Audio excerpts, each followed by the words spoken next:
Regardez-vous même la vidéo aussi. Cette vidéo me choque. Si t'as plus de 18 ans et que t'as pas de supercar ou que t'es pas multimillionnaire, t'es un loser. On est en 2025, il y a encore des mecs qui te regardent droit dans les yeux pour dire de telles bêtises. Spoiler, ces mecs-là, ils vous vendent du rêve pour que vous achetez le leur. Juste pour vous vendre derrière des formations éclatées au sol. Voilà pourquoi ça me choque. Pour ta gouverne, j'ai 29 ans. J'ai pas de supercar et j'ai même pas de permis. Je prends des taxis moto et des taxibus. Et pourtant, j'ai mis des années pour arriver là où j'en suis aujourd'hui. J'ai été SDF, j'ai échoué, j'ai raté. Je suis tombé tellement bas que même l'ombre du loser, dont il parle, elle m'aurait dépassé. Et pourtant je suis là, parce que la vie c'est pas un concours d'affichage. Et c'est pas parce que t'as une caméra, une voiture louée et un micro-cravate que t'es légitime pour définir la réussite. Ce discours, il matrixe tellement les gens. Les jeunes, les adultes, tout le monde.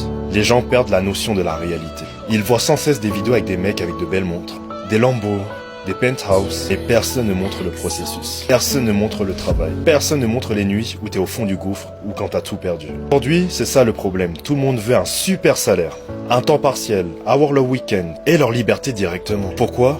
Parce qu'on veut le résultat, pas le chemin. Mais c'est le chemin qui te construit. C'est ce qui fait de toi un humain. C'est le parcours, pas la photo à la fin. Mais à force de scroller, tu ne vis même plus ton rêve. Tu vis le rêve des autres, pour au final avoir l'approbation des autres. C'est un piège tellement bien fait que tu crois avancer, alors que t'es juste en train de courir derrière une roue qui appartient à quelqu'un d'autre. Et aujourd'hui, je me sens riche.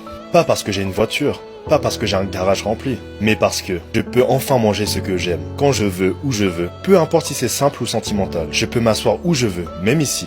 À Madagascar, respirer sans faim, sans être dans le rush permanent, comme ici faire ma vidéo tranquillement. Je peux passer du temps avec les gens que j'aime. Je suis en bonne santé, encore plus depuis que j'ai arrêté les produits dopants et les compétitions. Ça, c'est être riche. Être riche, c'est pas collectionner des objets, c'est collectionner des souvenirs. Parce que tu sais, à la fin de ta vie, sur ton lit d'hôpital, la seule chose qui te restera vraiment, c'est tout ce que tu auras vécu, pas ce que t'as montré. Oui, j'aime les belles choses, c'est vrai, on va pas se mentir. Et j'ai un rêve d'enfant qui me suit depuis toujours. Quand j'étais petit, je jouais avec une voiture miniature, et j'ai dit à ma grand-mère qui est décédée, un jour, je t'emmènerai dans cette voiture. Cette voiture, c'était une Ferrari. Elle est partie trop tôt, et j'ai pas pu conduire avec elle. Mais un jour, j'aurai cette voiture, et je mettrai sa photo sur le siège passager, et je ferai ce tour pour elle. Parce que c'est un rêve sentimental, pas une validation sociale. J'ai 29 ans, et c'est seulement récemment que je vis de ce que je fais. Seulement maintenant que je commence à évoluer. Et je vais continuer, à mon rythme, parce que chaque histoire est unique. Alors non, c'est pas un loser si à 18 ans t'as pas de supercar. Tu es humain, t'es en construction. Tu vis, tu tombes, tu te relèves. Tu es juste en train d'écrire ton histoire. Arrêtons de nous focaliser sur la réussite des plus grands. Focalisons-nous sur les échecs ainsi que nos échecs, parce que c'est comme ça qu'on ne les reproduit plus.